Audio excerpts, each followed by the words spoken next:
حیات الصحابہ چیپٹر 12 صحابہ کرام رضی اللہ تعالیٰ عنہ کا مختلف قبائل اور عرب کی قوموں کو دعوت دینا۔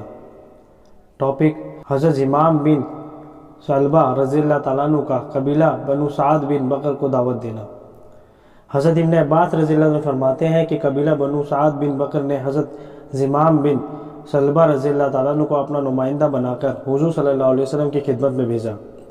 انہوں نے مدینہ پہنچ کر مسجد کے دروازے پر اپنا اونٹ بٹھایا، اس کی ٹانگوں میں رسی باندھی، پھر مسجد میں داخل ہوئے۔ اس وقت حضور صلی اللہ علیہ وسلم اپنے صحابہ کے ساتھ بیٹھے ہوئے تھے۔ حضرت امام بڑے مضبوط اور زیادہ بالوں والے آدمی تھے۔ ان کے سر پر بالوں کی 2 زلفیں تھیں۔ آ کر حضور صلی اللہ علیہ وسلم اور صحابہ کے سامنے کھڑے ہو گئے اور پوچھا، آپ لوگوں میں سے کون ابن عبد المطلب ہے؟ آپ نے فرمایا، میں ابن عبد المطلب ہوں۔ انہوں نے کہا، کیا آپ محمد ہیں؟ آپ نے فرمایا، جی ہاں۔ انہوں نے کہا، اے ابن عبد المطلب، میں آپ سے کچھ پوچھوں گا، اس پوچھنے میں ذرا سختی کروں گا، آپ ناراض نہ ہونا۔ آپ نے فرمایا، نہیں، میں ناراض نہیں ہوں گا، تم جو چاہے پوچھو۔ انہوں نے کہا کہ میں آپ کو اس اللہ کا واسطہ دے کر پوچھتا ہوں کہ جو آپ کا بھی معبود ہے اور آپ سے پہلے والوں کے بعد والوں کا بھی معبود ہے، کیا اللہ نے آپ کو ہماری طرف رسول بنا کر بھیجا ہے؟ آپ نے فرمایا، با خدا یہی بات ہے۔ پھر انہوں نے کہا، میں آپ کو اس اللہ کا واسطہ دے کر پوچھتا ہوں جو آپ کا بھی خدا ہے اور آپ سے پہلے والوں اور بعد والوں کا بھی معبود ہے، کیا اللہ تعالیٰ نے آپ کو اس بات کا حکم دیا ہے کہ آپ ہمیں اس بات کا حکم دیں کہ ہم صرف اس کی عبادت کریں، اس کے ساتھ کسی کو شریک نہ کریں اور ان بتوں کو توڑ دیں جن کی آپ ہمارے باپ دادا عبادت کیا کرتے تھے؟ آپ نے فرمایا، با خدا یہی بات ہے۔ پھر انہوں نے کہا، میں آپ کو اس اللہ کا واسطہ دے کر پوچھتا ہوں جو آپ کا بھی معبود ہے اور آپ سے پہلے والوں اور بعد والوں کا بھی معبود ہے، کہ اللہ نے آپ کو اس بات کا حکم دیا ہے کہ ہم یہ 5 نمازیں پڑھیں؟ آپ نے فرمایا، جی ہاں۔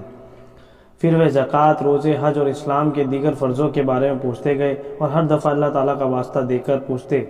جب ان سوالات سے فارغ ہو گئے تو کہا، اشہد ان لا الہ الا اللہ واشہد ان محمدا عبدہ ورسولہ، اور میں ان تمام فرضوں کو ادا کروں گا اور جن باتوں سے آپ نے روکا ہے ان سے میں بچوں گا۔ میں آپ سے اپنی طرف سے کمی یا زیادتی نہیں کروں گا۔ پھر اپنے اونٹ کی طرف واپس جانے کے لیے چل پڑے تو حضور صلی اللہ علیہ وسلم نے فرمایا، اگر اس 2 زلفوں والے آدمی نے سچ کہا تو یہ ضرور جنت میں داخل ہوگا۔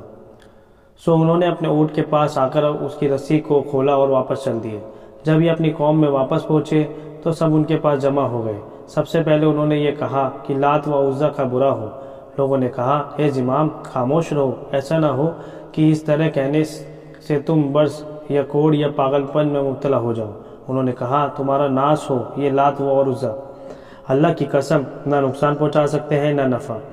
اللہ تعالیٰ نے اپنا رسول بھیجا ہے، ان پر ایک کتاب اتاری ہے، اللہ تعالیٰ نے تم کو اس کتاب کے ذریعے اس شرک سے نکال دیا ہے جس میں تم مبتلا تھے۔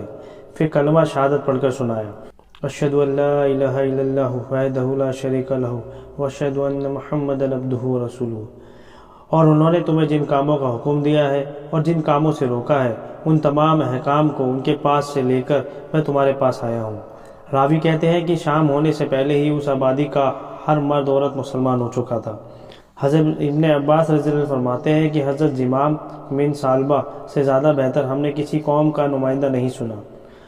واقعی میں یہ ہے کہ شام ہونے سے پہلے اس آبادی کا ہر مرد اور عورت مسلمان ہو چکا تھا۔ ان لوگوں نے مسجدیں بھی بنائی، نماز کے لیے اذان بھی دیا کرتے تھے۔